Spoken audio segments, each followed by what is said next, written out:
Europa Edizioni presents Castling, a novel by Leonardo Armezzani. Flavio Bonelli, a detective in Rome, is about to see his career soar.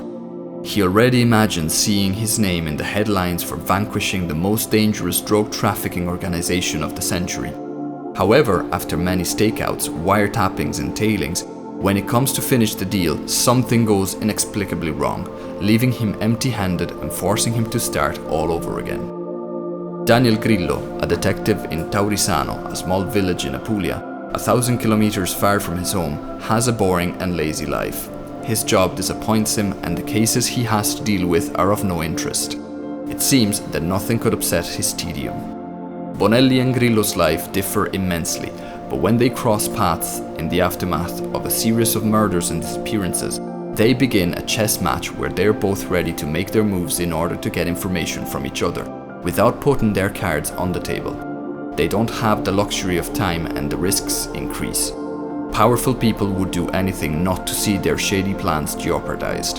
The two detectives will have to set their differences aside and join forces. A false step could cost them dearly.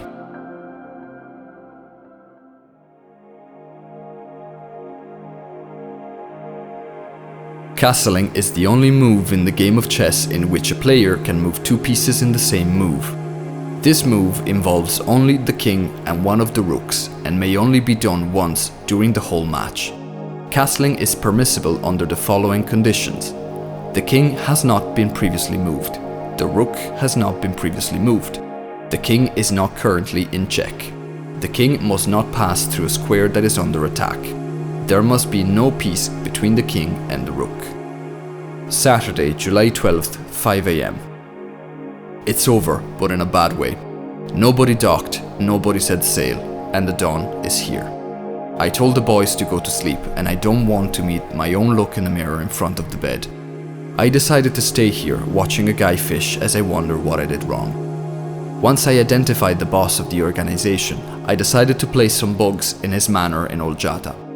Of course, I was not authorized to do that. Therefore, in order to get in, I pretended to be a man sent by the telephone company to check a malfunction of the line.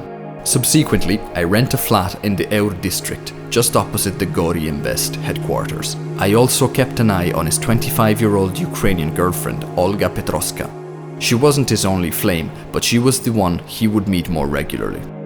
After 3 months stalking the company, we found out that Gori Invest had bought a 17-meter Pershing 54 cabin cruiser called Salento for 780,000 euros.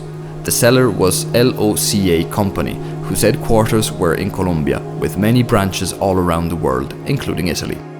Coincidentally, LOCA's owners were suspected of becoming the biggest cocaine producer after the arrest of Salvatore Mancuso, former chief of the AUC, a paramilitary group controlling several Colombian regions. Since it's the same the whole world over, I wasn't surprised that he was still stainless and that all witnesses of his prosecution had miraculously decided to die before the trials could even begin. The delivery of the boat was to take place at the Rome Marina, also known as Ostia Harbor, on July 11th at night. It was the opportunity I had been waiting for. Even though I'd screened out the idea of catching the Niño, as the Colombian man was nicknamed, I realized that I had to risk it all. There wouldn't be a second chance. So without any authorization, I positioned myself with my men here at the harbor, but our mission drew a blank. Hopefully my boss won't hear about this failure. Nothing would save me from a disciplinary action this time. I can no longer think, I'm just too tired. I better go to get some rest. Tomorrow's going to be another tough day.